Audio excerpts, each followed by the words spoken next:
오늘 우리가 함께 묵상할 하나님의 말씀은 아모스 4장입니다.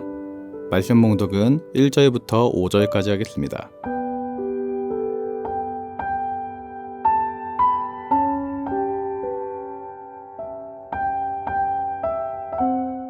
사마리아의 산에 있는 바산의 암소들아, 이 말을 들으라. 너희는 힘없는 자를 학대하며 가난한 자를 압제하며 가장에게 이르기를 술을 가져다가 우리로 마시게 하라 하는도다. 주 여호와께서 자기의 거룩함을 두고 맹세하시되 때가 너희에게 이를지라. 사람이 갈고리로 너희를 끌어가며 낚시로 너희의 남은 자들도 그리하리라. 너희가 성 무너진 데를 통하여 각기 앞으로 바로 나가서 하루 만에 던져지리라. 여호와의 말씀이니라. 너희는 베들에 가서 범죄하며 길갈에 가서 죄를 더하며 아침마다 너희 희생을 3일마다 너희 11조를 드리며 누룩 넣은 것을 불살라 수은제로 드리며 낙헌제를 소리내어 선포하려무나. 이스라엘 자손들아, 이것이 너희가 기뻐하는 바니라. 주 여호와의 말씀이니라. 아멘.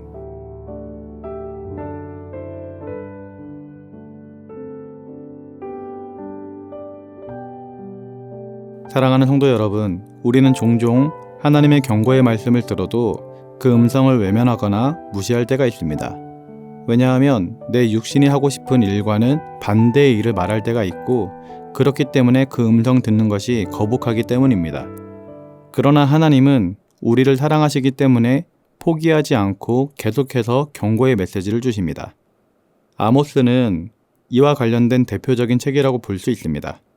계속된 하나님의 경고의 말씀이 주어지는 것이죠. 오늘 본문은 그 중에서도 특별히 북이스라엘 사마리아에 사는 부유한 사람들에게 주어지는 경고입니다. 오늘 우리는 이 말씀을 통해 하나님께서 무엇을 경고하시는지를 살펴보면서 우리의 삶에 어떻게 적용할지 깊이 묵상할 수 있기를, 그리고 돌이킬 것이 있다면 돌이킬 수 있기를 예수님의 이름으로 기도드립니다. 아모스는 남유다 출신의 목자였지만 하나님은 그를 북이스라엘로 보내서 경고의 말씀을 전하게 하셨습니다. 당시의 북이스라엘은 경제적으로 굉장히 풍요로웠습니다. 하지만 그 풍요로움 속에 하나님을 잊어버렸고 타락의 길을 걷고 있었습니다. 많은 사람들이 타락의 길을 걷고 있었지만, 그리고 죄를 지었지만, 오늘 읽은 본문에서는 사마리아의 부자 여성들을 소개를 해주고 있습니다. 오늘 말씀은 그들을 가리켜 충격적인 표현을 쓰는데요. 1절 말씀을 보니까 사마리아 산에 있는 바산의 암소들아 라고 하였습니다. 바산 지방은 목초지가 좋아서 살찐 소들이 많았던 곳입니다. 하나님께서 그들이 가리켜 바산의 암소라고 부른 것은 단순한 외모 비하가 아니라 그들의 영적인 상태를 지적했던 것입니다. 살찐 암소처럼 편안하고 사치스럽고 배부르지만 영적으로는 무감각하고 악행을 일삼는 자들이었기 때문입니다. 오늘 본문 1절을 보면 그들이 어떤 죄를 범했는지를 발견할 수 있습니다. 1절 말씀을 다시 한번 읽어드리겠습니다. 사마리아의 산에 사는 바산의 암소들아, 이 말을 들으라. 너희는 힘없는 자를 학대하며 가난한 자를 압제하며 가장에게 이르기를 술을 가져다가 우리로 마시게 하라 하는도다. 그들이 지은 첫 번째 죄는 가난한 자를 학대하였다라는 것입니다.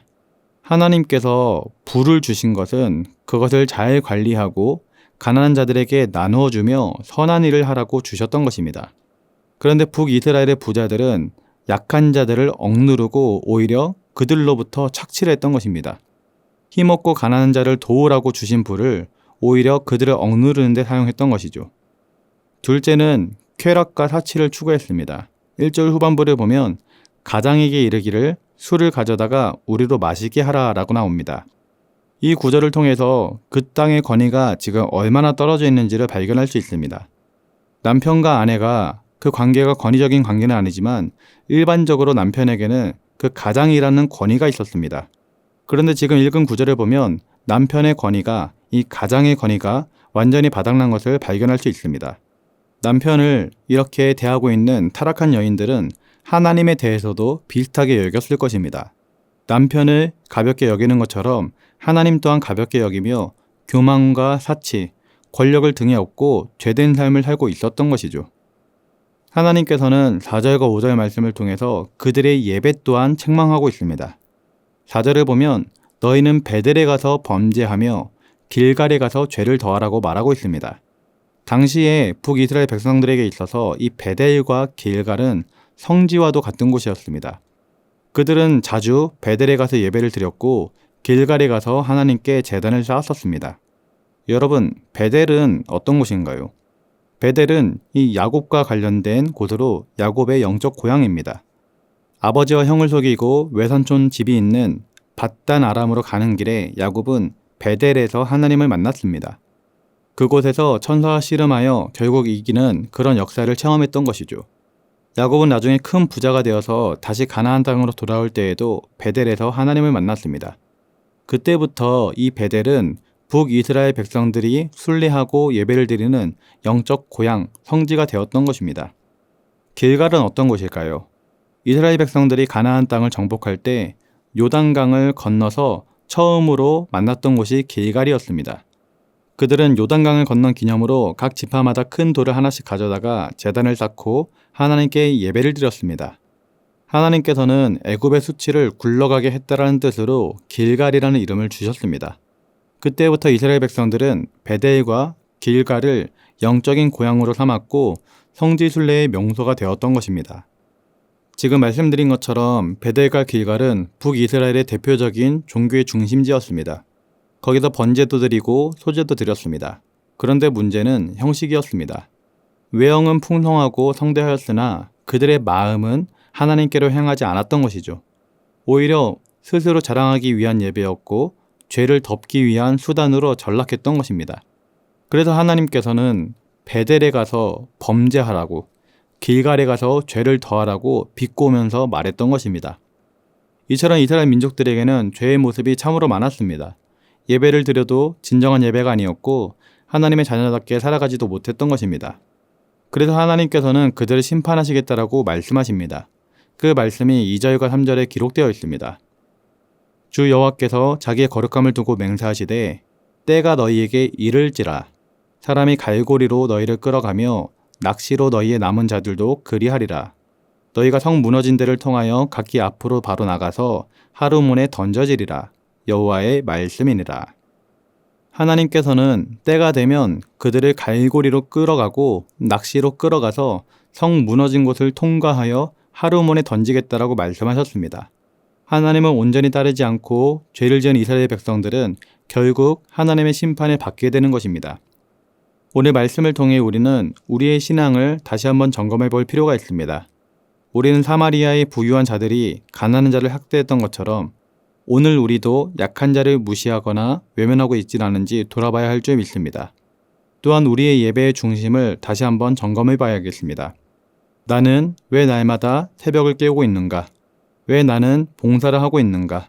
나는 왜 헌금을 하는가? 혹시라도 습관적이고 형식적인 예배에 내가 머물러 있는 건 아닌가? 사람에게 보여주기 위함인가? 아니면 하나님께 드리는 참된 사랑인가? 혹시라도 나의 삶의 모습과 나의 신앙의 모습에서 부족한 모습, 죄된 모습을 발견하였다면 우리는 그 즉시로 회개하고 돌이켜야 하는 것입니다. 본문의 경고는 곧바로 심판으로 이어지지는 않았습니다. 하나님께서는 사랑의 하나님, 용서의 하나님으로 회개하고 돌아오면 용서해 주시는 하나님이기 때문입니다. 그 용서해 주시는 하나님, 그 사랑의 하나님을 굳게 믿고 하나님께로 돌아와 하나님과 관계된 복된 삶을 살아갈 수 있는 우리 모든 성도님들 되시길 예수님의 이름으로 기도드립니다. 기도하겠습니다. 풍요의 시대를 살아가며 알게 모르게 사마리아의 부유한 여인들처럼 죄된 삶을 살아가고 있진 않았는지 우리의 삶을 돌아보게 됩니다. 그리고 우리의 예배를 다시 한번 점검해 봅니다. 주님, 부족한 모습을 주님께 회개하며 돌이키기를 원하오니 우리의 연약한 모습은 죽어지게 하시고 다시 하나님만을 바라보며 하나님의 자녀답게 이 세상을 살아갈 수 있도록 은혜와 축복을 더해 주시옵소서.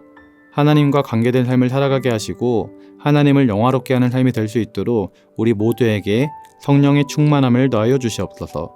감사를 드리며 예수님의 이름으로 기도드립니다. 아멘. 하늘에 계신 우리 아버지, 아버지의 이름을 거룩하게 하시며 아버지의 나라가 오게 하시며 아버지의 뜻이 하늘에서와 같이 땅에서도 이루어지게 하소서.